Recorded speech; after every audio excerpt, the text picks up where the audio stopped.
Vədat qoca bir erməni arvadının evində olurdu. Kamal bəy onu öz evində saxlamaq istəmiş, bunun üçün Məqbulə də çox israr etmişdi. Ancaq gənc həkim buna razı olmamış, İstanbulda çox avara olmuşam. Odur ki, bu məcburi qürbət həyatından istifadə edib, biraz oxumaq, çalışmaq istəyirəm.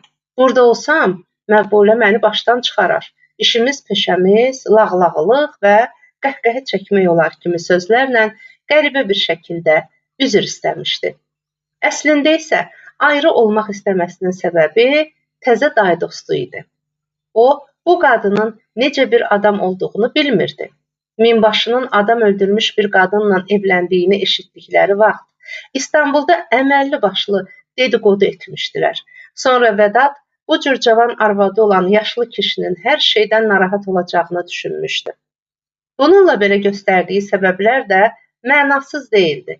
Vədat çox şən və qəribə görünməklə bərabər, yorulmadan çalışmağı, öyrənməyi sevən bir adamdı. Dünyaya ancaq gülüb əylənmək üçün gəlmiş kimi görünən bu zarafatçıl gəncin bəzən həftələrlə öz kitabxanasına çəkilib oturduğunu görənlər heyrət edirdilər. Vədat tez-tez dayısı gilə qonaq gəlir, laubali, zarafatçı və mülayim təbiəti sayəsində Lamiyəni də yavaş-yavaş özünə isləşdirirdi. Məqbulənin Lamiyəyə ana deməsinə müqabil, o da qaynana deyir, indidən Məbrurəyə müştəri çıxırdı. Lamiyə haqqında o, əvvəla yaxşı fikirdə deyildi. İstanbulda olarkən sənəti ilə əlaqədar hər sinifdən, hər təbəqədən cürbəcür adamlar görməsi Vədadın insanlar haqqında çox düşünüb daşınmaq vərdişini korlamışdı. Onun fikrincə dayısının belə qoca yaşlarında özü ilə bacara bilməyib aldığı bu qadın yəqin ki, yaxşı adam deyildi. O, çox adi bir adam olmasını, əxlaqsızlığını kiçik bir tərbiyə pərdəsi ilə də olsa örtə bilməyən quşbeyin, işvəkar, səfil bir məxluq ola bilərdi. Onu gördükdən sonra da Vədat bu barədə fikrini dərhal dəyişdirə bilməmişdi. Lamiyənin sadə, hər şeydən çəkinən halına, məsum gözlərinə inanmır, öz-özünə sən düşündüyündən daha anlaşılmaz, hiləgər bir şeysən deyirdi. İstanbulda olsaydın, xeyli müvəffəqiyyət qazanardın. Gözəl komediya oynayırsan. Mən də inanmış kimi görünərək, səfeh-səfeh sənə tamaşa edirəm. Ancaq arxayın ol. Yalanını tutacağam. Biz səndən də betərini görmüşük. Belələri rollarını nə qədər məharətlə oynasalar da, yenə bir gün dodaqlarından qopan bir kəlmə ilə, vücudlarının bir hal və hərəkəti ilə bütün keçmişlərini, necə bir adam olduqlarını biruzə verirlər. Eybi yoxdur. Səni də bir gün tutarıq. Ancaq günlər keçir, Vədat qorxu və intizarla gözlədiyi hallardan heç birini onda görmür. Bu qadın görəsən nədir? Bir istisna mıdır? Göründüyü kimi də təmiz, günahsız bir biçarə midir? Deyə şübhələr içində fikirləşirdi. Bir neçə dəfə məharətlə verilmiş suallarla onun keçmişi haqqında danışdırmağa çalışmış, ancaq bildiklərindən ancaq bir şey öyrənməyə müvəffəq olmamışdı. Bugün Kamal bəy bacıoğlusuna Kütahiyyə bələdiyyəsindən şikayət edir. Bir neçə ay bundan əvvəl bələdiyyə mühəndisləri ilə elədiyi dava haqqında məlumat verirdi. Sözünün ən mühüm yerinə çatdığı vaxt Vədadın onu dinləmədiyini hiss etdi. İncimiş olduğunu gizlətmədən, Vədad, oğlum, fikrin dağınıqdırsa, məni nahaq yerə yorma. Vədadın qulağı hər zaman evin alt qatından gələn bir səsdə idi. O, Lamiyənin güclə eşidilə bilən bir səslə oxuduğu mahnını dinləyirdi. Heyrətlə, qəribədir, dayı dostum bunu hardan öyrənmişdir, deyə soruşdu. Sonra minbaşının cavab verməsini gözləmədən aşağıya düşdü. Böyük bir masanın üstündə dalğın-dalğın paltar ütüləyən Lamiyə onu görcək susdu. Vədat gülümsəyərək, dayı dostu, siz bunu hardan öyrənmişsiniz, dedi. Nəyi Vədat bəy? Oxuduğunuz mahnını. Lamiyə özünü itirib qızardı. Bilmirəm, mən oxuyurdummu? Vədat bəkdən bir qəhqəhə çəkdi. Bu çox qəribə oldu, dayı dostu. Oxuduğunuz mahnı həmin o dediyim siyah yıldızların ən gözəl bir yeridir. Şahzadə ilə sultanın ay işığında değişmələridir. Siz bunu hardan bilirsiniz? Elə belə, İzmirdən yadımda qalıb. Bu, elə belə yadda qalan şeyə oxşamır. Düzdür, mən bunu elə o qədər də yaxşı başa düşmərəm, ancaq həmin parçanı olduğu kimi eyni elə təkrar edirdiniz. Lamiyə çətin vəziyyətdə qalmışdı. Həyəcanını göstərməmək üçün camaşır yığılmış səbətin üstünə əyilərək. İzmirdə olan zaman bu mahnını bəstələyən adam qonşumuza qonaq gəlmişdi, dedi. Həmişə bunu çalırdı. O vaxtdan yadımda qalıb. Siz Hüseyn Kənanı tanıyırsınız? Lamiyə qısa bir tərəddüddən sonra başını salladı. Mümkün qədər laqeyd bir səslə, elə bir-iki dəfə uzaqdan görmüşdüm, dedi. Onu mən də tanıyıram. Allah cəzasını versin. Başıma bu işin gəlməsinə biraz da o səbəb oldu. Belə ki, Qaragöz məsələsi elə onun siyah yıldızları ilə əlaqədar ortaya çıxdı da. Buraya ilk gəldiyi gün ondan və siyah yıldızlardan danışdığı dəqiqədən Vədad Lamiyənin nəzərində başqa bir əhəmiyyət kəsb etmişdi. Gənc qadın Vədadı yenə onun haqqında danışdırmaq üçün bəhanələr axtarır, suallar hazırlayırdı, lakin Vədadla üz-üzə gəldiyi zaman buna heç cür cəsarət edə bilmirdi. Lamiyəyə elə gəlirdi ki, onun adını çəkərsə, qəlbinin və həyatının bütün sirləri üzə çıxacaq. Bu əhvalat Lamiyəni qorxu və tərəddüddən qurtarmış oldu. Bu hadisədən sonra Lamiyə Vədadla yalnız qaldığı vaxt bəzən bir bəhanə tapıb ondan söz açırdı. Halı o qədər sakit, görkəmi o qədər laqeyd olurdu ki, gənc həkim ürəyinə başqa şey gətirmədən dostunun son illərdəki həyatı haqqında uzun-uzadı məlumat verirdi. İndi Kənan əvvəlkindən daha böyük, daha məşhur bir adam olmuşdur. Ancaq siyah yıldızlardan sonra heç bir yeni əsər yaza bilməmişdir. İl yarıma yaxın arvadı və qaynatası ilə bərabər Avropanı gəzmiş, bu il isə baharda İstanbula gəlmişdir. İndi arvadı ilə İstanbulda yaşayırdı. Keçən il qaynatasının başına gülməli bir eşq məcarəsi gəlmiş, nəticədə o bir polyak müğənnisi ilə evlənmişdir. Bu biabırçılıq bitib tükənməyən dedikodulara səbəb olmuşdur. Həmin o məşhur Qaragöz tamaşası göstərilən gecə Kənan Vədada bildirmişdi ki, 1-2 günə qədər arvadı ilə bərabər İzmirə girəcək. Vədad ağlına başqa heç bir şey gətirmədən bunları söyləyir, Lamiyə başını əlindəki krujovanın üstünə doğru sallayıb, uzun kipriklərini aşağı endirərək, gözlərini yarı örtülü saxlayıb, laqeyd halda onu dinləyir, toxuduğunun ilmələrini saymaqla məşğul kimi görünürdü. Vədad bir gün uzun-uzadı Cavidan haqqında danışdı. Boylu buxunlu, ətli canlı, adlı sanlı, möhtərəm bir xanımdır. Düzdür, mənim o tipli qadınlardan bir o qədər də xoşum gəlmir. Ancaq gözəl olmağına söz yoxdur. Bu 1-2 ildə daha da gözəlləşmişdir. Evlənmələrinin həftəsi tamam olanda bir qonaqlıq vermişdilər. Mən də təsadüfən orada iştirak edirdim. Hələ də o axşamı xatırlayıram. Ərlə arvad teatrlarda, operalarda aşiq-məşuqə rollarını oynayan məşhur artistlərə oxşayırdılar. Kənan yaxşı oğlandır. Ancaq onda bu yeni zəngin həyatı sonradan görənlərə xas bir əda vardır ki, bundan heç cür xilas ola bilmir.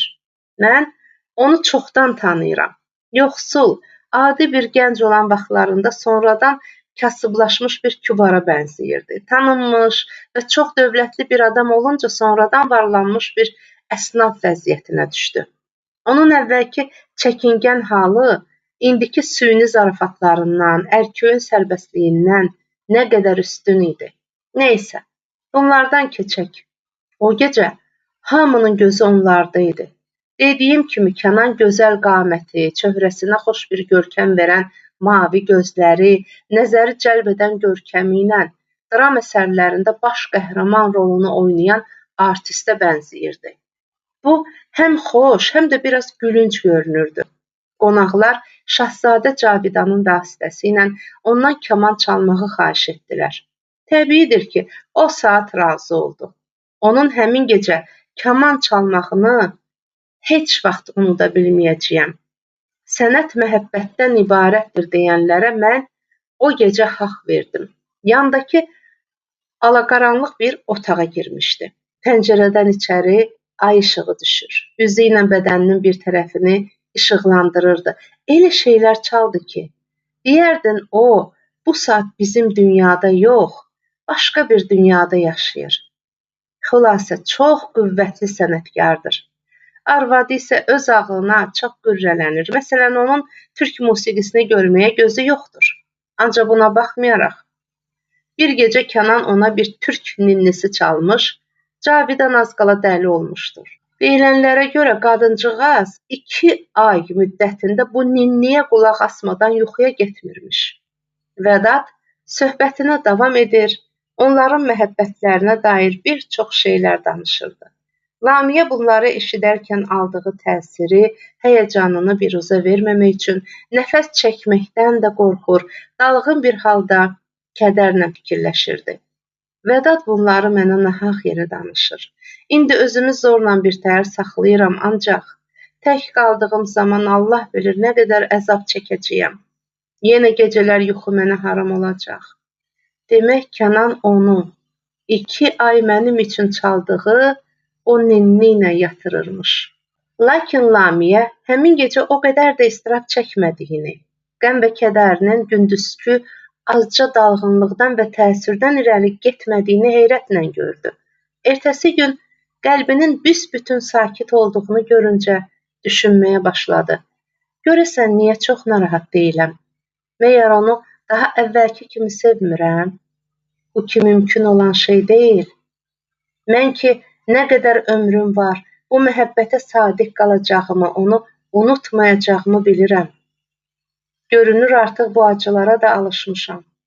Ona görə çox istirab çəkmirəm. İnsan hər şeyə alışır, əlbəttə, belə olması daha yaxşıdır. Bu il qış çox şiddətli keçirdi. Kütahiyyə həftələrlə günəş üzü görmürdü.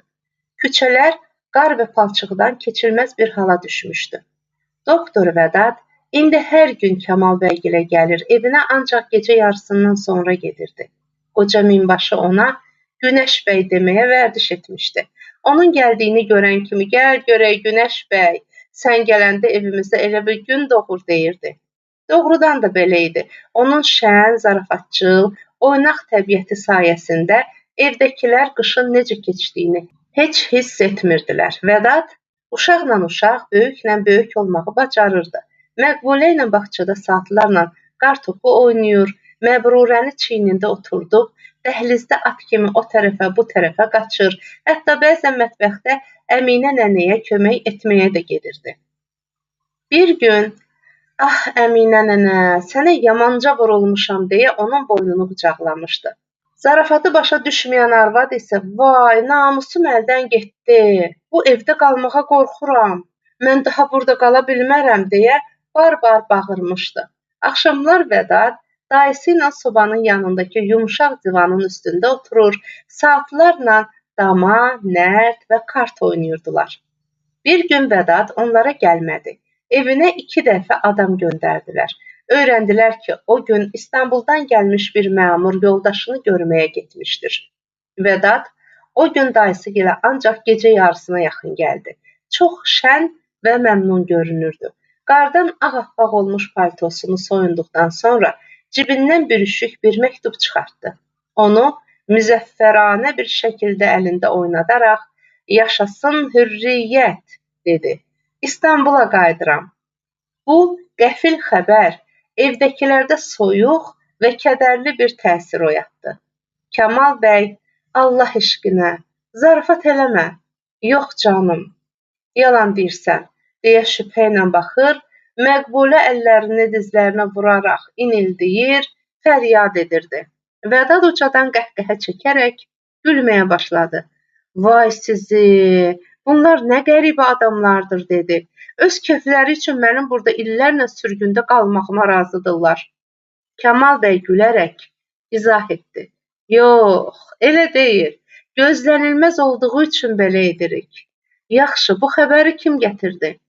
Vədat soyuqdan qıpqırmızı olmuş üzünü isitmək üçün sobanın qapağını açdı və sözünə davam etdi. Mötəbər bir adamdandır. Ancaq buna baxmayaraq, xəbər hələ tam həqiqətdə deyil. Siz mənim bu cür qəti deməyimə baxmayın. Bilirsiniz ki, biraz mübaliğə etməyi sevirəm. Mənim üçün Daxiliyyə nazirindən xahiş eləyiblər.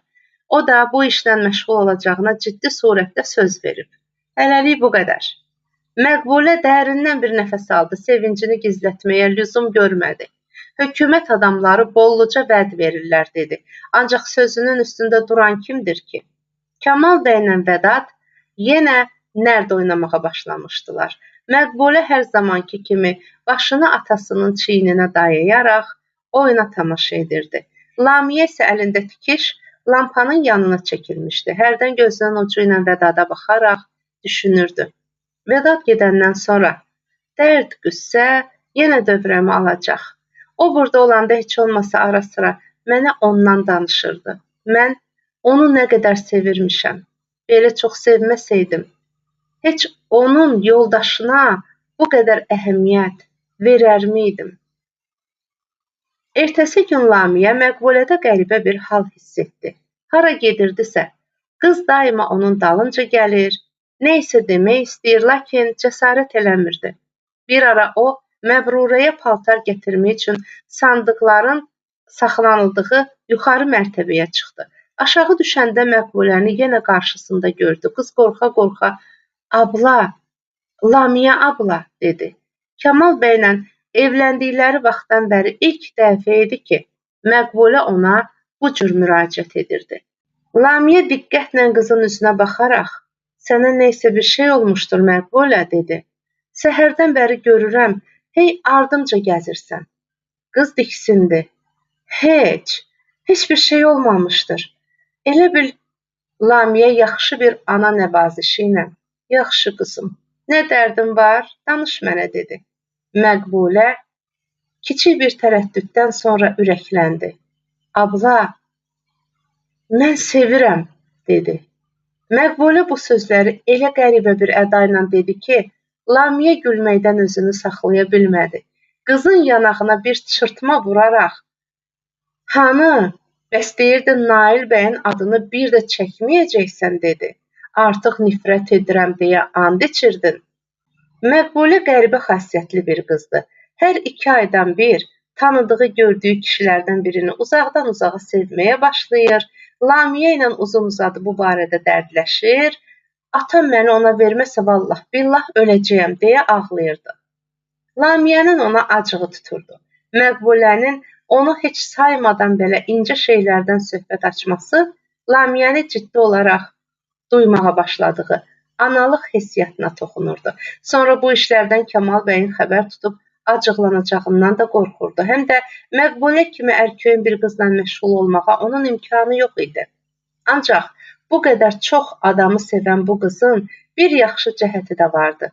O, özü özlüyündə sevib, sevilir, bu qədər müxtəlif bəy və əfəndilərdən heç birinin isə sevdiklərindən xəbərləri olmurdu. Təsadüfən küçədə biri ona söz atırsa, Məqbulə o saat dönüb sərt cavab verir, dəcəl məktəb şagirdləri kimi dava salardı. İndi qız Nail adını eşitcək, üz-gözünü büzüşdürdü.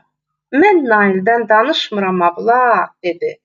"O alçaq hərif mənim nəyimə lazımdır?" Lamiyə yenə gülümsədi. "Onda o cavan piyada leytenantı Rəfiq bəyi deyirsən. Bilirsən ki, Rəfiq bəyin İstanbulda nişanlısı var." Abla, mən məyər Rəfiq bəydən danışıram? Bəs kimi deyirsən?" Məqbulə gözlərini yerə indirdi. Lamiyənin lacivərdi yun jaketinin düyməsini burub dartışdıraraq, "Mən Vədadı sevirəm," dedi. Lamiyə nə deyəcəyini bilmədi. Başqa birisinin bu sözləri eşitməsindən qorxurmuş kimi, "Vədadı sevirsən? Aman Məqbulə, nə etdiyi, nə danışdığı düşünürsənmi?" Məqbulə ağlamsınaraq onun boynuna sarıldı. "Nə edim ablacan? Bu ürəkdir. Ürəyim gedir ondan ötürü. Sən Allah mənə bir yol göstər. Lamiyə abla, nə etsən, yenə sən edəcəksən. Vallah billah öləcəyəm." Bu məsələ Lamiyəni ciddi düşündürməyə başladı. Otağın aralı qalmış qapısını örtdü. Sonra ağır-ağır, ciddi və mehriban bir səslə "Məqbulə" dedi. "Bilirsən ki, mən müəyyən dərəcədə sənin anan sayılıram. Hər halda bu məhəbbət də dediyin o birilər kimi gəlib keçici bir şey olacaqsa, dayan, sözümü kəsmə. Vədad bəy bu evdə hamımıza qardaş kimidir. Allah eləməmiş bir şey hiss eləsə, hamımız biabır olarıq." Məqbulə əsəbi bir səbirsizliklə ayağını yerə vurdu. "Uf, Lamiyə abla, məni başa düşmürsən. Mən deyirəm, yanıram. Mən Vədadın arvadı olmaq istəyirəm. Burada gözəl bir toy eləyərsiniz. Sonra da İstanbula gedəndə məni də o özü ilə götürüb aparar. Ah, bu necə yaxşı olar. Atamla sən də İstanbula qonaq gələrsiniz. Vədada mən, kim bilir, sənə necə hörmət." Lamiyə qeyri-ixtiyari gülərək onun sözünü kəsdi. "Sən Allah uşaq olma Məqbulə. Ortada heç bir şey olmaya belə ümidlərə qapılma. Görəsən Vədad da məni sevirmi Lamiyə abla? Çox elə küfürzat da deyiləm axı. Danışsana Lamiyə abla." O əsəbi əlləri ilə Lamiyəni silkələyir, zorla qucağına alıb otağın içində fırlandırırdı. "Vədad da məni sevər. Elə deyilmi? Desənə." "Eləmə Məqbulə, incitmə məni. Mən nə bilim, ablacan. Mənim səndən yaxın heç kəsim yoxdur. Bunu olsa, ancaq sən başa düşə bilərsən." "Mən bunu hardan başa düşə bilərəm? Sən dəli olmusan, nədir Məqbulə? Sən məndən daha ağıllısan ablacan. Vədada özümü sevdirmək üçün nə edim? Nə deyim? Nə cür geyinim? Yad olsaydı, bu asan idi. Çox çətinə düşəndə uzaqdan bir işarə edərsən, məktub göndərərsən, qurtarar gedər." Lamiyə özünü saxlaya bilməyib güldü. "Sən düşündüyümdən də çox uşaq kimisən, Məqbulə." Qız bundan cəsarətə gələrək daha da başqa cür ricalar etməyə başladı. "Quzum, Lamiyə ablam, sən bir onun ürəyindən keçənləri öyrənəydin. Görək mənim haqqımda nə fikirləşir. Nəyimi bəyənmir? Mən də ona görə hərəkət edim. Sən düşündüyümdən də çox uşaq imişsən, Məqbulə." Qız bundan cəsarətə gələrək daha da başqa cür ricalar etməyə başladı. "Quzum, Lamiyə ablam, sən bir onun ürəyindən keçənləri öyrənəydin. Görək mənim haqqımda nə fikirləşir, nəyimi bəyənmir. Mən də ona görə hərəkət edim. Bəlkə elə o da məni sevir. Bu yaxşılığı mənə edərsənmi, Lamiyə abla? Nə olar? Sən birini sevsən, mən sənə ay, gör nələr danışıram. Tövbə. Onsuz da əslində ağlım o qədər də çox deyildi. Olan olmaz ağlım da başımdan çıxıb." Lamiyə bu işdə kömək edə bilməyəcəyini açıqdan-açığa Məqbuləyə söylədi. Ancaq qız əl çəkmədi.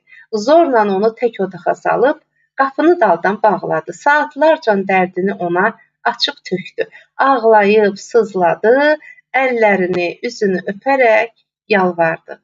Lamiyədən ümidini kəsəndən sonra gülünc, hətta təhlükəli çarələr düşünməyə başladı. Vədadın cibinə məktub qoymaq. Əminə nənə vasitəsilə ona xəbər göndərmək. Bibi oğlusu ilə açıqdan-açığı bu barədə danışmaq. Lamiyə onun belə dəliliklər edə biləcəyini düşünür, bir biabırçılıq baş verəcəyindən qorxurdu. Qızın halında əmələ gəlmiş qəribəliyi evdəkilər də hiss etməyə başlamışdılar. O uşaq kimi şıltaqlıq edir, dalğın, kobud hərəkətləri ilə rastına düşən şeyləri vurub yıxır, tək qalanda evi başına götürüb uca səslə qəzəllər oxuyurdu. Vədadla rəftarı dəyişmiş, bəzən özünü işvəli qız kimi aparmağa başlamışdı. Heç bir münasibət olmadığı halda bəzənir, gözlərinə sürmə çəkir, qəribə görkəmlər alaraq onunla ciddi mübahisələrə girişmək istəyirdi. Vədad bəzən bu qeyri-adilikləri heç fərqinə varmır, bəzən də belə şeyləri lağa qoyurdu. Bu vaxt Məqbulənin cin başına vurur, aşiqanə bir tərzdə başlanan bu səhnəni uşaq kimi səsküylü bir dava ilə başa çatdırırdı. Vədad xeyli vaxtdır ki, Dayısının tanışlarından birini müalicə edirdi. Bir gün yemək vaxtı Məqbulə onun ağzını aradı. Mahmud bəyin bir də mən yaşda qızı var. Meymun sifət. Laf atasına oxşuyur. Vədad güldü. Bağışlayarsınız, xanım qız dedi. Nəbilə xanımı hər dəfə gedəndə görürəm. Çox şirin qızdır. Ya elə ondakı o süzgün gözlər, o boy, o buxun. Kamal bəy zarafat eləməyə başladı. Bəyənirsənsə alaq onu sənə Vədad. Məqbulə birdən-birə özündən çıxdı. Afərin ata dedi. Axtarıb o gicbəsəri tapdın. O qız bəzək-düzək gözəlidir. Özü də elə əxlaqsız və fitnə şeydir ki. Amma madam ki Vədad bəy bəyənir, Allah mübarək eləsin. Əslində kişilər elə zövqsüz olur. Bir axşam Məqbulə Vədadı küçə qapısına qədər yola salırdı. Ayrıldıqları vaxt, sabah öz əlimdən sizin üçün xurma kətəsi bişirəcəyəm. Mütləq gələrsiniz, yaxşımı? Ertəsi gün axşam yemək vaxtı çatmasına baxmayaraq, Vədad gəlib çıxmamışdı. Məqbulə toya gedirmiş kimi geyinmişdi. Pəncərənin qabağında dayanıb, səbirsizliklə Vədadı gözləyirdi. Onun Mahmud bəygildə olmasına şübhəsi yox idi. Kamal bəy süfrəyə oturdu. Uşaqlar, Vədad deyəsən gəlməyəcək. Gəlin biz çörəyimizi yeyək, dedi. Məqbulə hiddətlə pəncərəni örtdü. Qaş qabağını sallayıb, mənim başım ağrıyır, yemirəm, dedi. Qapıları çırparaq, dabanlarını yerə bərk vura-vura öz otağına getdi. Paltarını cırırmış kimi çıxardıb atdı. Hirsindən ağlayaraq yatağına girdi. Kamal bəy, xeyli vaxtdır bu qızın təbiətində bir sərtlik əmələ gəlib. Ancaq səbəbini başa düşə bilmirəm, dedi. Lamiyə çiyinlərini çəkərək, bilmirəm, fikir verməmişəm, deyə cavab verdi. Yemək qurtarmaq üzrə idi. Birdən qapı döyüldü. Vədad təlaşla içəri girdi. Qorxmağa haqqım varmış, yaxşıca ac qalacaqdım. Heyvərənin biri yamanca məni laqqırtıya tutmuşdu. Hanı, bəs Məqbulə hardadır? Kamal bəy cavab verdi. Nə səbəbdənsə başı ağrıyır. Bilmirəm, ona neysə olub. Bir baş ağrısından ötürü yeməkdən boyun qaçırarlarmı canım? Gəlsin, mən onu sağaldım. Hardadır? Öz otağındadırmı? O yuxarı mərtəbəyə qalxmaq istəyirdi ki, Lamiyə ayağa durdu. Qoyun mən çağırım, dedi. Məqbulə qapını bağlamışdı. Əvvəl Lamiyəyə cavab vermədi. Sonra hiddətli bir səslə, nə var, deyə soruşdu. Dur gəl Məqbulə, Vədad bəy gözləyir, sonra inciyər. Məqbulə acıqla yorğanı başına çəkdi. İnciyər qoy incisin, lazım deyil, canı sağ olsun, dedi. Lamiyə yemək otağına qayıtdığı vaxt gülümsüyürdü, sadəcə deyəsən yatmışdır. Kişilər sözü çox uzatmaq istəmədilər. Ayrı məsələlər haqqında danışmağa başladılar. Süfrədən qalxmaq istədikləri vaxt qapı açıldı. Məqbulə sallaq çöhrəsində dalğın və utancaq bir təbəssüm olduğu halda içəri keçdi. O geyinib keçinmiş, saçlarını tələm-tələsik düzəltmişdi. Vədad onu qızarmış burnu ilə döyüşə hazırlaşmış bir xoruz vəziyyətində görürkən özünü saxlaya bilmədi. Qəhqəhə ilə gülməyə başladı. Xanım qız, bu nə sir sifət, bu nə haldır? Məqbulə hirslənərək, sirim sifətim hər nədir, odur. Siz öz üzünüzə baxın, dedi. Qabağına baxmadan yeriyərkən ayağını bilmədən yemək məcməyisinin kənarına bastı. Mis qablar cingildədi. Kamal bəy artıq özünü saxlaya bilmədi. Nə olub? Mısmırığını nə sallamısan, deyə soruşdu. Deyəsən döyülməyün çatıb. Nə bədxasiyyət olmusan? Yoxsa ərə getmək istəyirsən? Tam nazlanmağa hazırlaşdığı bir vaxtda Vədadın yanında eşitdiyi bu sözlər Məqbulənin qüruruna bərk toxundu. Amma atasına cavab verməyə cəsarət etmədi. Əlləri ilə üzünü tutaraq otaqdan bayıra atıldı. Sürətlə yuxarı cumdu. Pilləkənin ortasına çatdıqda əsəbiliyi tutdu. Pillələrdən birinin üstünə firtap düşərək çırpınmağa, əcaib bir səslə ay ürəyim getdi, boğuluram, ölürəm, vay, vay, vay. Aman, aman, aman, deyə qışqırmağa başladı. Otaqdakılar əllərində lampa, su qabı, Tez qaçıb gəldilər. Qızı çiyinlərindən, ayaqlarından tutaraq yuxarı çıxartdılar. Lamiyə onun başını dizləri üstə alaraq üzünə su səpir, biləklərini ovuşdurur. Kamal bəy lampa tutaraq "Allah sənə lənət eləsin" deyə söylənir. Vədad bu hala gülməkdən özünü saxlaya bilmirdi. Az sonra Lamiyə ilə Vədad tək qalmışdılar. Bir-birinə baxaraq gülməyə başladılar. Vədad mənalı bir baxışla "Siz bu məsələyə necə baxırsınız, dayı dostu?" deyə soruşdu. Lamiyə saxta bir heyrətlə qaşlarını qaldıraraq cavab verdi. "Bilmirəm, yəqin biraz kefsizdir." "Nədəndir görəsən?" "Kim bilir? Siz heç bir şey hiss etməmisiniz?" "Xeyr." Sonra ikisi də susdu. Vədad bir kağız parçasından qayıq düzəltməklə məşğul kimi görünürdü. Lamiyə hərdənbir gözlərini onun üzünə dikir, bir şey demək istəyir, ancaq cəsarət eləmirdi. Nəhayət yavaşdan, titrək bir səslə "Vədad bəy" dedi. "Mən Məqbulənin anası sayılıram, elə deyilmi?" Vədad başını aşağı saldı. Onunla əylənir kimi görünərək "Buna şübhə ola bilərmi, xanım əfəndi? Buna necə baxılır baxılsın, mən onun anasıyam, Vədad bəy. Məqbuləni öz qızım hesab eləmək mənim borcumdur. Ona görə də xahiş edirəm, deyəcəyim sözlər sizə qəribə görünməsin. İndi mən sizdən soruşuram. Siz də heç bir şey hiss etməmisiniz ki?" "Xeyr, necə məyər?" "Necə ola bilər? Mümkün deyil." Vədad bir-birlərinin məqsədini çox gözəl başa düşdüklərini göstərmiş kimi gülümsədi. "Ola bilər" dedi. "Ancaq indiki başlamısınız, davam edin. Məndən heç bir şey soruşmayın." "Mənim hiss etdiyimə görə qızım sizi sevir." "Çox təəssüf ki, bu belədir, Lamiyə xanım. Xeyli vaxtdır mən də bunu hiss edən kimiyəm. Siz bu işə nə deyirsiniz?" "Nə deyim? Siz də onu sevsəniz çox sevinərəm. Qaynananız olmağı əlbəttə istəyərəm."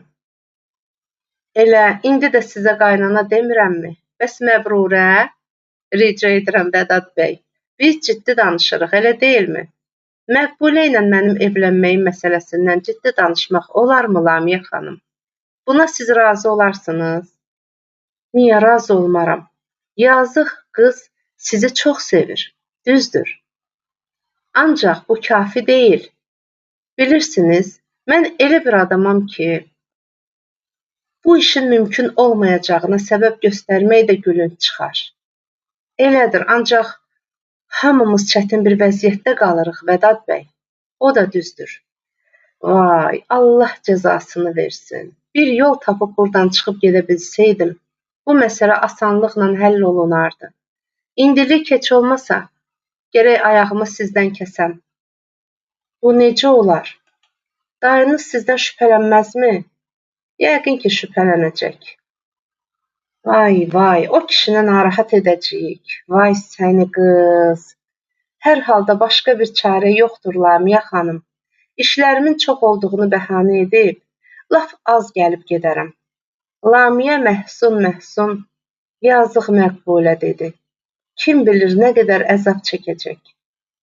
Hər halda bu keçib gedəsi həvəsdən başqa bir şey deyil, Lamiyə xanım." "Bəs indi sevdalı Məqbulə hardadır?" Vədad dayısının evinə çox az gəlməyə başlamışdı. Tibbə dair bir kitab yazmaqla məşğul olduğunu söyləyir, həftədə bir-iki dəfə də bəzi yoldaşları ilə bərabər ova gedirdi. Məqbulə kitab yazmaq və ova getməyin onları görməmək üçün bir bəhanə olduğunu hiss etmişdi. Şıltaqlığı, əsəbiliyi gündən-günə artırdı. "Sən məni düşünmürsən, sən istəsən dərdimə çarə taparsan" kimi mənasız şikayətlərlə Lamiyəni təngə gətirirdi. Bahar yaxınlaşdığı halda havalar hələ də heç cür düzəlmir, yenə də qar yağırdı. Lamiyə bir gün xəstə bir qonşunu yoluxmağa getmişdi. Orada rast gəldiyi bir qoca arvad söz arasında pis bir xəbər verdi. "Ay qız, eşitmisinizmi?" dedi. "Bugün ovda bir hadisə olub. O qoca erməni arvadı Mardik Dudunun evində yaşayan sürgün həkim var ha. O bugün ovda yaralanıb, xərəkdə xəstəxanaya gətiriblər. Lamiyə xəfif bir fəryad qopardı, rəngi qaçdı. Doğrudanmı xanım? Harasından dəyib? Görəsən yarası ağırdırmı? Deyə soruşdu. Bilmirəm qızım. Mən də bizim Muxtarın gəlinindən eşitmişəm. Ev sahibləri xəstəxanaya adam göndərməyi təklif etdilər. Ancaq Lamiyə o vaxta qədər səbr edə bilməyəcəyini söyləyərək küçəyə çıxdı. Əvvəl tələsə-tələsə evə getmək istədi. Gedib məsələni Kamal bəylə Məqbuləyə xəbər vermək fikrində idi. Ancaq yolda ağlı biraz başına gələndən sonra bunun doğru iş olmayacağını düşündü. Vədadın yarası çox elə qorxulu deyilsə, ərini nahaq yerə niyə narahat etsin? Sonra Məqbulə də bəlkə çox narahat oldu, yenə özündən gedərək onları təzədən işə sala bilərdi. Evə getməmiş bir yerdən bunu yaxşı öyrənmək pis olmazdı. Vədadın yaşadığı mənzilin sahibi Mardik Dudu indi hadisədən yəqin ki, yaxşı xəbərdar idi. Lamiyə bir tinə çatanda yolunu dəyişdi. Sürətlə Vədadın olduğu evə tərəf getməyə başladı. Qapıya yaxınlaşdıqca pis bir xəbər eşitmək qorxusu ilə ürəyi çırpınır, gözlərinin qabağı qaralır, ayağının altını görə bilmirdi. Mardik Dudu böyük bir həsir yelpiclə həyətdə yandırdığı manqalı alışdırırdı. Lamiyənin qapıdan girdiyini görəndə heyrət etdi. Əllərini belinə qoyaraq, "Xeyir ola xanımcan, xeyir xəbərdir inşallah" dedi. Lamiyə həyəcanını boğmaq üçün əlini ürəyinin üstünə qoyaraq, "Qəziyyəni eşitməmisiniz?" dedi. Qadın özünü itirdi. "Hansı qəziyyəni?" "Vədad bəy ovda yaralanıb, xəstəxanaya gətiriblər. İndi biz nə etməliyik?" Qoca qadın qəhqəhə ilə güldü.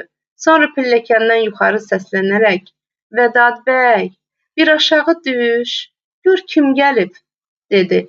Vədad Lamiyəni qara, palçığa batmış, həyəcandan səsi, nəfəsi kəsilmiş bir halda həyətdə dayanmış görəndə yerində donub qaldı. "Day dostu, olmaya bizimkilərdən birisinin başına bir iş gəlib." Lamiyə həyəcan və sevincdən danışa bilmirdi. Mardik Dudu onun əvəzinə cavab verdi. "Eşidiblər ki, səni yaralayıblar, xəstəxanaya aparılmısan." "Məni yaralayıblar? Bunu kim özündən düzəldib? Dayım da bunu eşidibmi, day dostu?" Lamiyə başı ilə yox işarəsini verdi. Sonra kəsik-kəsik sözünə davam etdi. "Mən bunu bir tanış gildə eşitdim. Dayınızı qəfildən qorxutmaq istəmədim. Birbaş buraya gəldim.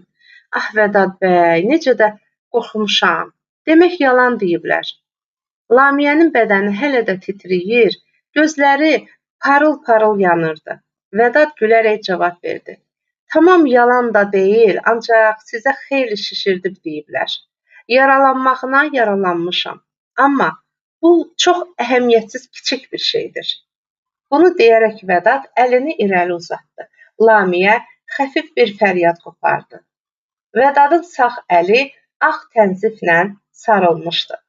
Bunu heç ev yiyəsi də hiss etməmişdi. Vədad həmişə olduğu kimi yenə zarafatından qalmadı. "Mənim ovçuluğum elə belə olar. Tüfəngi atarkən çaxmaq ovcumun dərisini sıyırıb. Əlbət ki, 8-10 damcı qan da axdı. Qaydanda bir aptekə girdim. Biraz tənzif aldım. Biraz da səy etsəydilər, mənim üçün öldü xəbərini çıxarda bilərdilər. Siz doğrudan nahaq yerə narahat olmusunuz, day dostu." Lamiyə getməyə hazırlaşırdı. Mardik Dudu onu buraxmaq istəmədi. "Bu qədər yol gəlmisən, biraz dincəl." Lamiyə tərəddüd etdi. "Gecdir. Bəlkə evdəkilər də eşidiblər. Dayınızla Məqbulə narahat olarlar." Vədad ona haqq verdi. Əlbəttə, gecikməyin dedi. Ancaq Mardik Dudu təkid etdi. "Necə ev sahibisən, ay Vədad bəy? 5 dəqiqə. Sənə təzə çay dəmləmişəm. Xanıma bir stəkan verməyək? Bir bax gör necə üşüyüb. Biraz əli ayağı qızışsın." Lamiyə doğrudan da çox üşümüşdü. Hərdən bir elə titrəyirdi ki, dişləri bir-birinə dəyir. Göyərmiş barmaqlarını ağzına aparıb nəfəsi ilə isidirdi. Mardik Dudu onları öz qonaq otağına apardı. Həyətdəki manqalı da gətirib oraya qoydu. Siz qızının, mən bu saat çay hazırlayıram dedi. Ev yiyəsi bu balaca otağı ancaq çox əziz qonağı gələndə açardı. Bütün qiymətli şeyləri və ərindən qalan yadigarları burada idi. Vədat yırtıqları yaşıl parça ilə yamanmış göy atlas üzlü divanda oturdu. Lamiyə balaca skamyanı götürüb manqalın yanında əyləşdi. Qızındıqca sızıldayan barmaqlarını ovuşdururdu. Allah razı olsun ev sahibinizdən, donacaqdım dedi. Divarlar cürbəcür müxtəlif parçalardan qurama xalılarla örtülü idi. Ev sahibəsi ailə fotoşəkillərindən tutmuş, qəzet, kitab rəsmlərinə qədər əlinə nə keçmişdisə, bu xalıların üstünə asmış, tikmiş, yapışdırmışdı. Vədat səsini alçaldaraq danışırdı. Mənim ev sahibəm doğrudan əntiqədir. Dünyada bu otaqdan daha gülünc, daha əyləncəli bir muzey təsəvvür eləmirəm. Hələ bir ətrafınıza baxın. Bu uzun dəstəkli, qaşıq kimi bir şey, bir növ qaşovdur. Rəhmətli əri bununla dalını qaşıyırmış. Bu nal vaxtı ilə anası gəlin gedəndə mindiyi qatırın nalıdır. Bu taxta qutuya babası vaxtı ilə qızıl doldurarmış. Bunları mənə bir-bir özü danışıb. Ev sahibəsi əlində çay qabları içəri girdi. Vədat söhbəti dəyişdi. Bu dəfə Məqbulədən danışmağa başladı.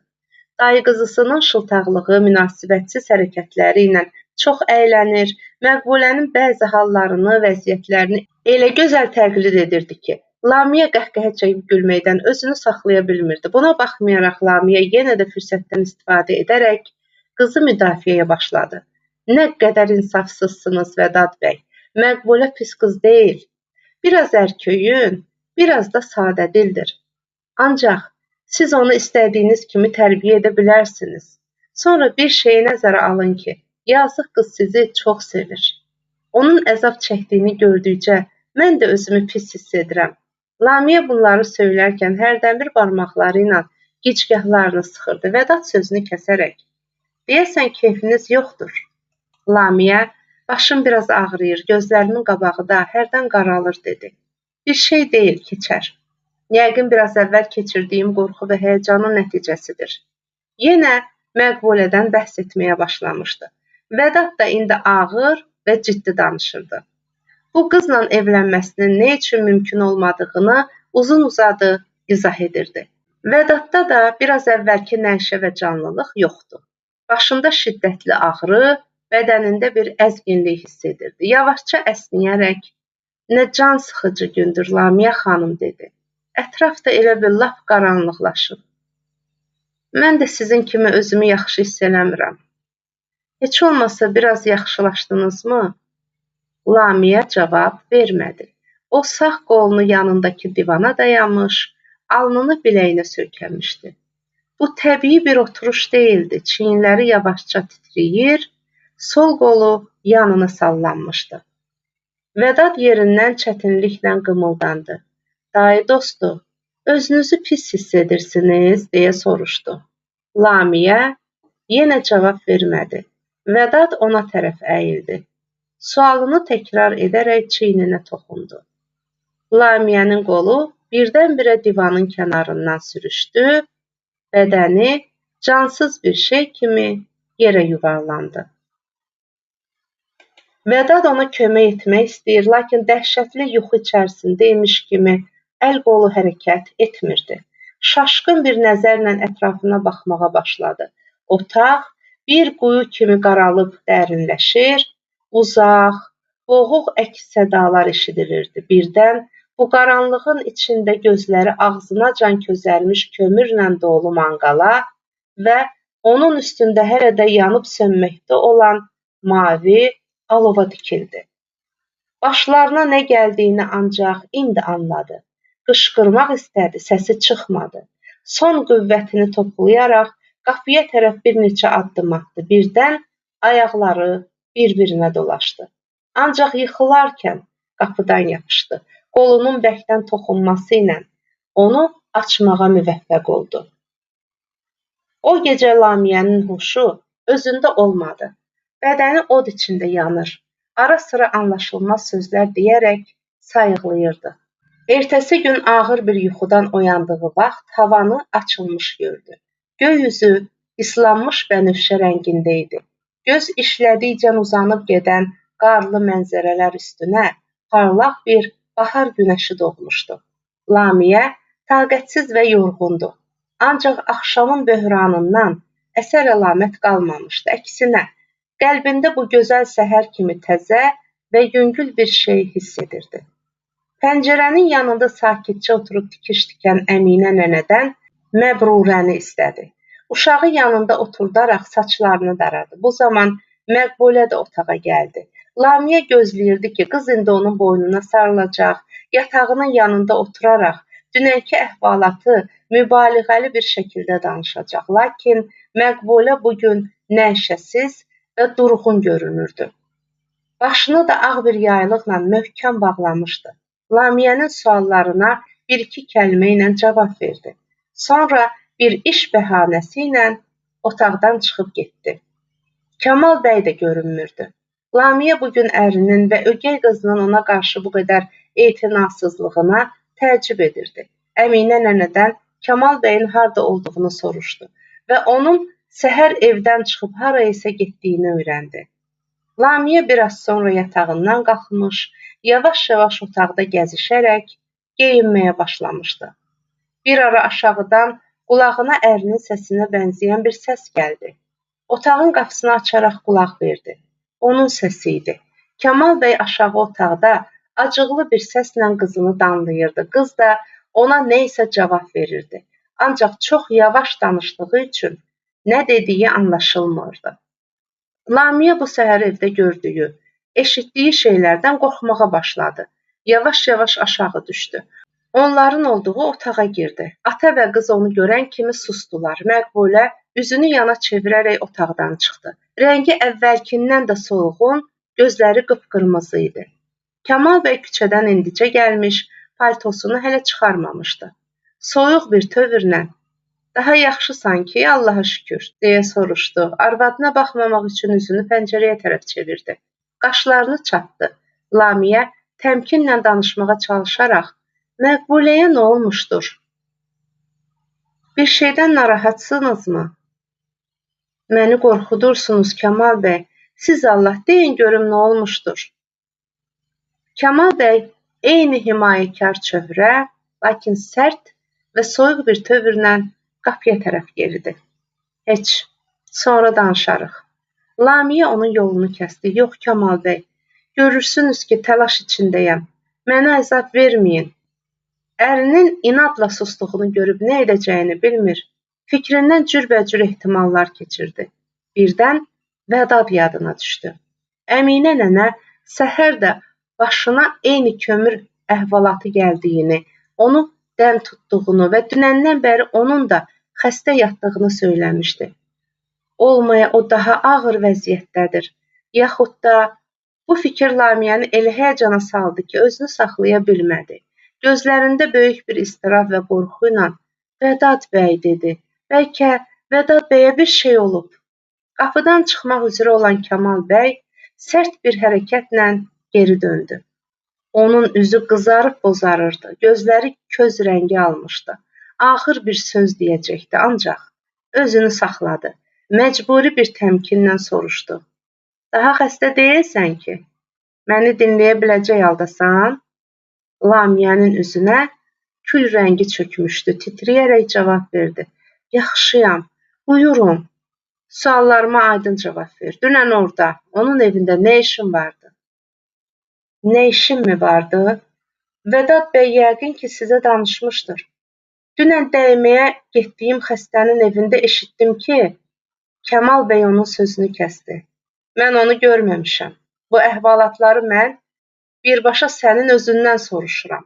Heç bir şey gizlətmədən cavab ver."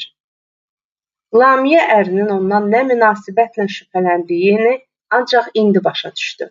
Bir gün əvvəl baş verən hadisələri sürətlə xəyalından keçirdi. Kamal bəy bu şübhəsində haqlı idi. İndi nə edəcək? Özünün də Vədadın da heç bir günahı olmadığını necə isbat edəcəkdi? Başına gələn bu qədər fəlakətlərdən sonra nə üçün yenə belə bir ehtiyatsız hərəkət etmişdi? Əhvalatı olduğu kimi başa salarsa, Kamal bəy də biraz inam oyada biləcəyini düşündü. Ağlamağını kəsdi. Şaşqınlığına və mütəəssir olmasına baxmayaraq, bir nöqtəni də unutmasın deyə, bütün qüvvəsini səfərbərliyə alıb sözə başladı. Hərdənbir yaşlı və qızarmış gözlərini ərinin üzünə tərəf çevirirdi. Kamal bəy hissiz bir sakitliklə onu dinləyir, ancaq inanmırdı. Saralmış dodaqlarında acı bir təbəssüm, pəncərədən inadla çölə baxmaqda olan gözlərində məyus bir qənaət vardı.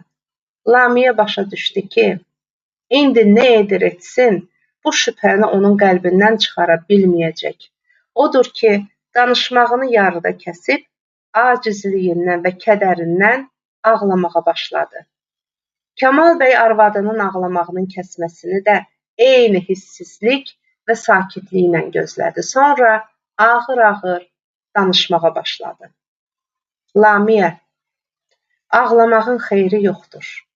Mənə səninlə çox ciddi danışmaq lazımdır. Bizim evlənməyimiz mənasız bir iş imiş. Bunu inkar etməyək. Bu işə razı olmaqla sən bir uşaq, mən isə səfeh bir qoca kimi hərəkət etdik.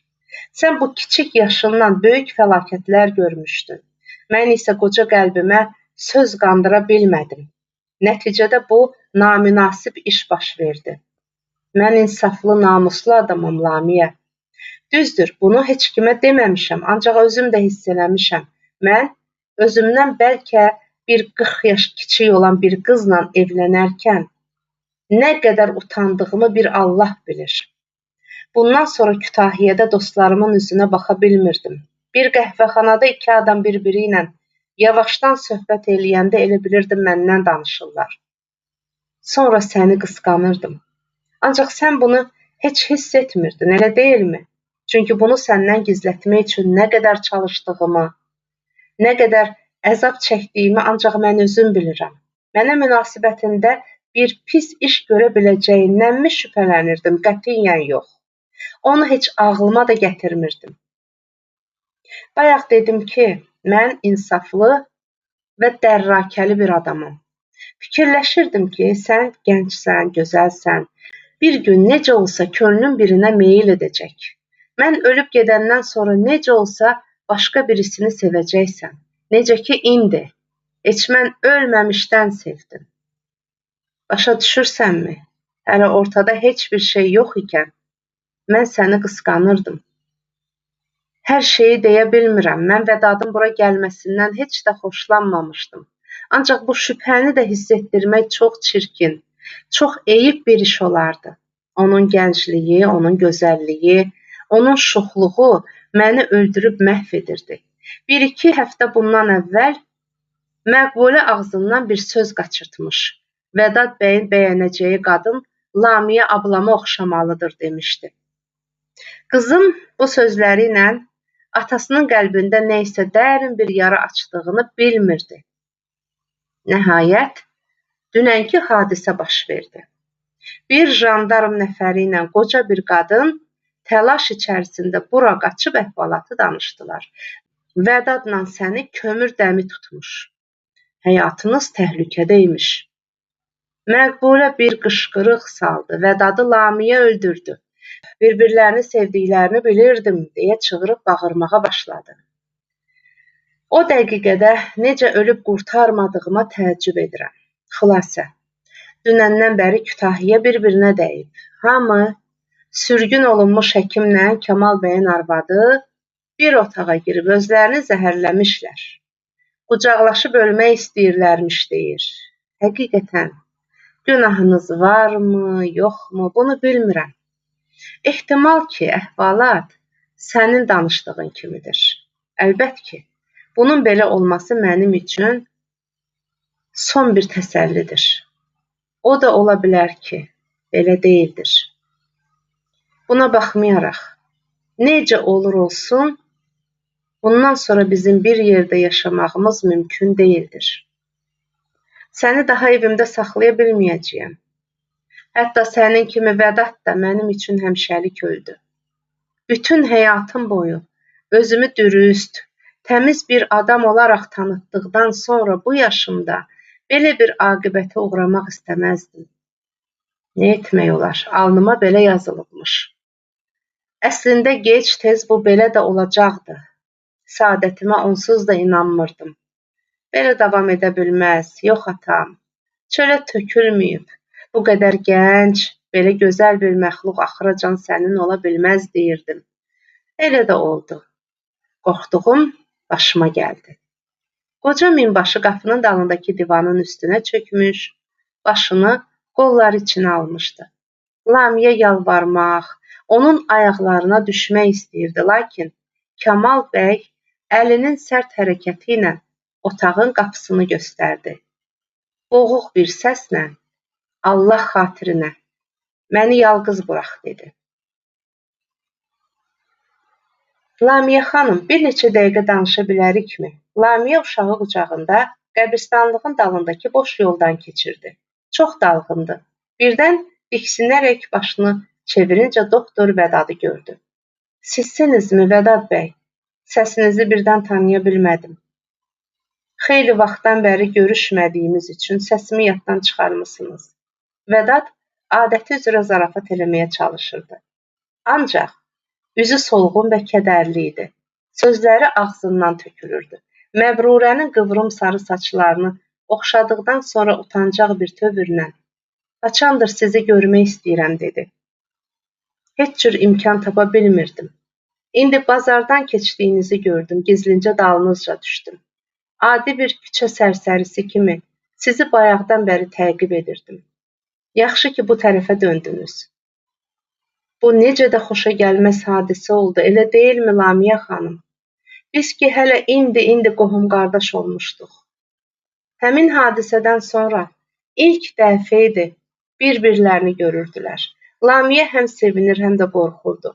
Vədad onun təşvişlə tez-tez yan yörəsinə baxdığını görüb, sizinlə burada danışmaq hər halda az qorxulu deyil, dedim.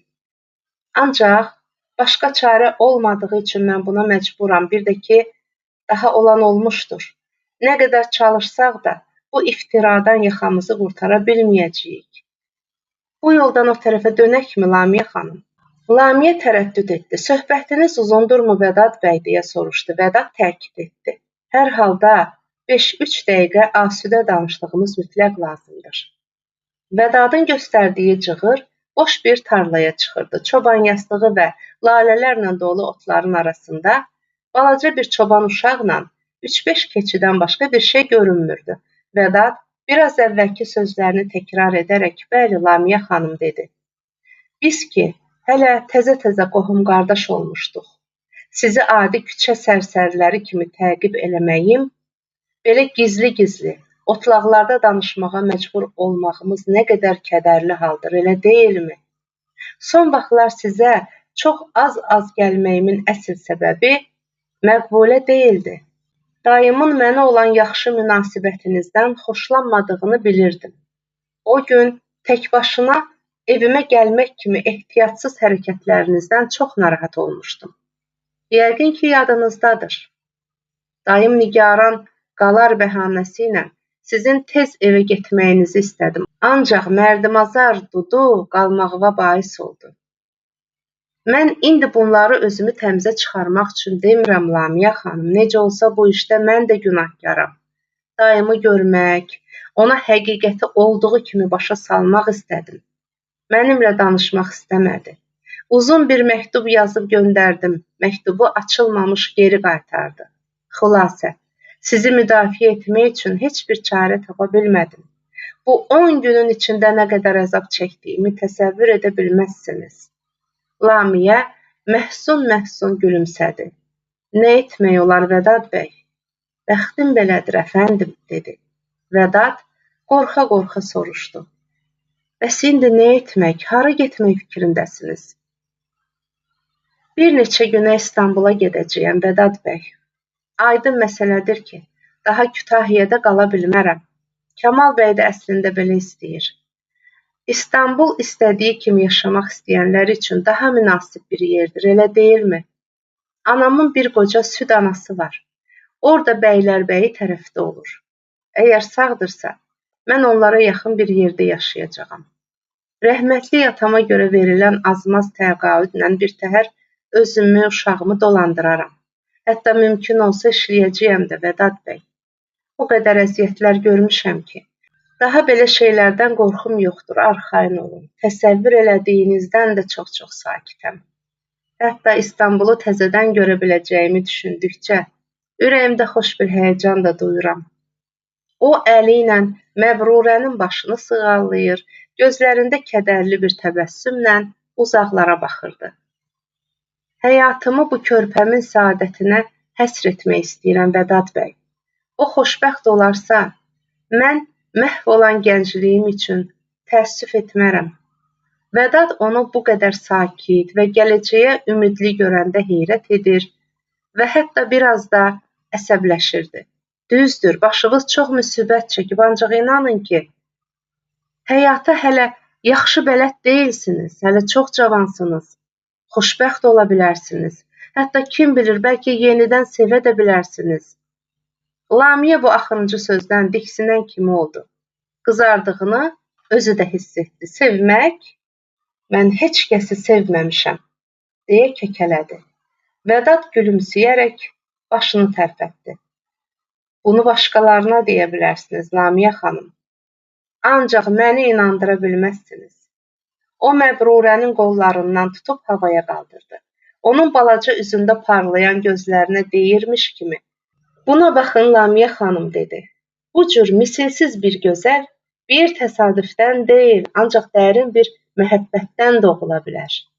Bu məsələ ilə əlaqədar qəziyyənizə mən əslində bir dəqiqəliyə də inanmamışam. Belə sözlər üçün məni bağışlayın. Çünki bir gənc qadınla belə könül məsələlərindən bu cür məhrəmanə danışmaq o qədər yaxşı hərəkət deyil. Əsas söhbətimizə qayıdaq. Vəziyyətiniz ağırdır, Lamiyə xanım. Düşündüyünüzdən xeyli çox çətindir. Təsəvvür edin ki, siz ləkələnmiş halda ərinizdən ayrılmış bir qadınsınız. Lamiyə gülməkdən özünü saxlaya bilmədi. Təşəkkür edirəm, Vədad bəy. Mənə təsəlli vermək əvəzinə daha da cəsarətimi qırmağa çalışırsınız, dedi. Özü də qızardı. O, söhbətin bu cür şəkil almasından razı deyildi, ancaq əsəbləşdiyini gizlətməyə müvəffəq ola bilmirdi.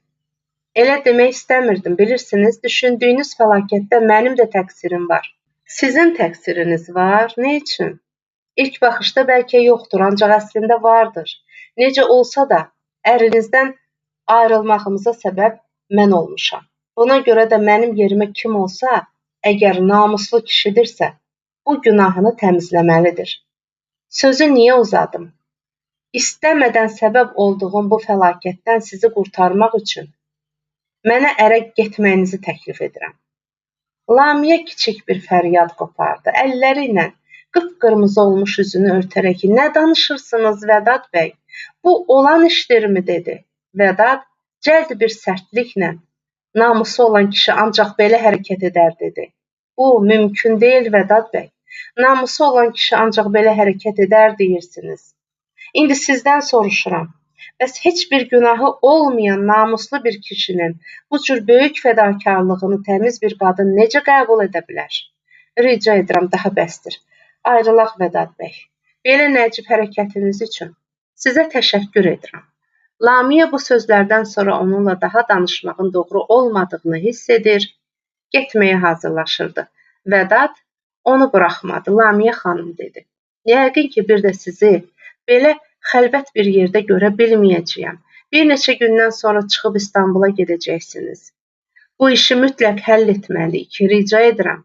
Axı təklifimi qəbul etməyinizə nə mane olur? Mən səbəbini dedim, Vədad bəy.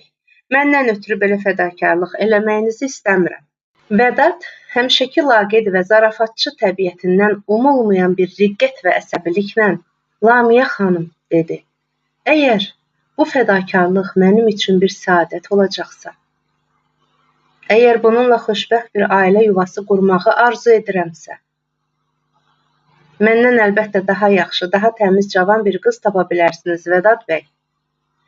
Əgər mən sizi tapa biləcəyim bütün qızların hamısından üstün tuturamsa, Əgər bu fədakarlıq özü mənim üçün bir bəhanədirsə, əgər mən sizi doğrudan da sevirəmsə, Lamiyə nə deyəcəyini, nə edəcəyini bilmir, başını aşağı salıb titrəyirdi. Vədad indi xeyli sakit və ciddi bir tövrlə sözünə davam etdi. Madam ki, bu qədər danışdım, qoy hamısını deyim. Siz məndə çox böyük təsir oyatmışsınız, Lamiyə xanım. Dayımın arvadı olduğunuz müddətdə mən bunu öz-özümə ancaq xoş bir təsir kimi izah edirdim. Ancaq indi belə bir hadisə başımıza gəldikdən sonra daha bunu gizlətmək üçün heç bir səbəb görmürəm. İndidən mənə söz verin. Bu yaxında İstanbula qayıtdığım vaxt evlənərik. Mənim yüngül bir adam kimi görünməyimə baxmayın. Sizi əlimdən gəldiyi qədər xoşbəxt yaşatmağa çalışaram. Lamiyə dərin fikrə getdi. Sonra ürkək bir təbəssümlə, Vədad bəy, mənə qarşı belə bir hissinizin olması, bu işin düzəlməsinə daha böyük maneə deyilmi, dedi. Mənim çox təhsilim yoxdur. Ancaq başıma gələn fəlakətlər mənə xeyli şey öyrədib. Bəzi şeyləri yaxşı başa düşürəm. Sizə elə bir qadın lazımdır ki, sizi sevsin, Vədad bəy. Layiq olduğunuz qədər sevsin. Yaxşı, günün birində sizdən müsbət cavab alacağıma ümid bağlaya bilərəmmi? Lamiyə kədərlə başını tərpədib cavab verdi. Bayaq Məbrurəyə baxıb mənə bir söz dediniz. İndi sizdən soruşuram. Əgər mən də bir başqasını sevmişəmsə, əgər qəlbimdə bundan sonra ərim olacaq adama vermək üçün bir şey qalmamışsa, bu o qədər də çox böyük şeydirmi, Lamiyə xanım? Lamiyə Vədadın dərin bir hüznlə soruşduğu bu sözə cavab vermədi. Sadəcə olaraq başını aşağı əydi. Vədad sözünü eyni tövrlə davam etdirdi.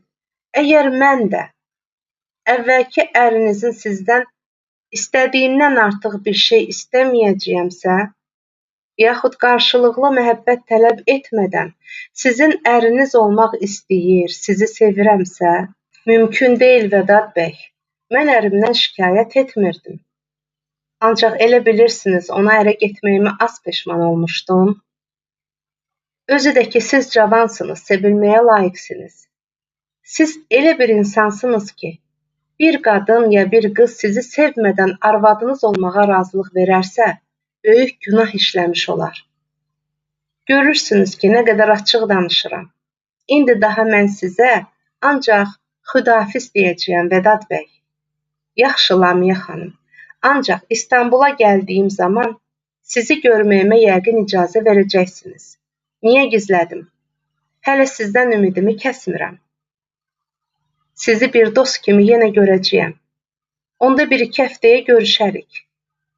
Necə? Sizin üçün bu yaxında İstanbula qayıtmaq ehtimalı var? Bu məsələnin üstünə düşmüş olsaydım, İstanbula çoxdan gedərdim. Buna o qədər çalışmamağımın səbəbi yenə də siz idiniz, Lamiyə xanım.